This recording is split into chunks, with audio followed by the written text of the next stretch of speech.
गईली दुर्गा हेराय गईली काली, माला झुरवाए डाले घर ही में माली।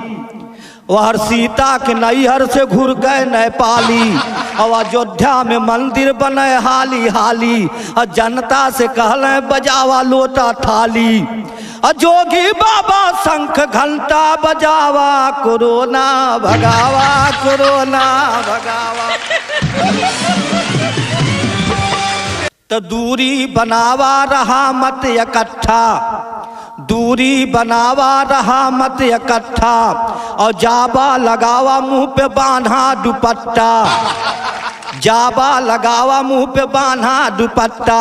और बैंक में रोज होला धक्की के धक्का, और क्रिकेट वाले के बंद चौका छक्का, और बंद कारखाना बंद सारा भट्ठा। यार पान वाले पोते न पौले चुन्ना कट्ठा, रथ लाइट डीजे के जाम भयल चक्का, रथ टेंट लाइट डीजे के जाम भयल चक्का। अब वापस भयल नाच बाजा का सट्टा, ढोल हारमोनिया धय के ताली बजावा, कोरोना भगावा कोरोना भगावा। तो सब्जी फल किराना बिकल दूध और दवाई, सब्जी फल किराना बिकल दूध और दवाई। अब बाकी दुकान खुली तो कोरोना हो जाई।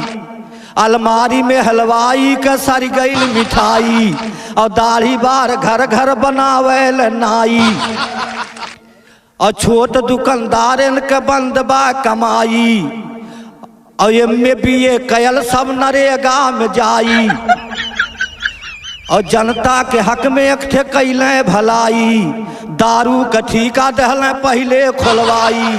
पिया मार करा थाने में आवा, कोरोना भगावा कोरोना भगावा।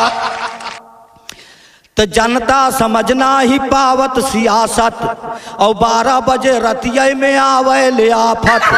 नोटबंदी GST कोरोना में सासत, प्रवासी मजदूरन के भइल खूब हिफाजत। अब आधा मर गईले आधा घरे अइले हाफत, और 14 दिन जाई जे मिली छीकत खासत। और होई मुकदमा अगर करबे खिलाफत, 56 इंच सीना के देखा दहले ताकत। बुझावा बल्ब घर में दिया जरावा, कोरोना भगावा कोरोना भगावा। जय जय भारत।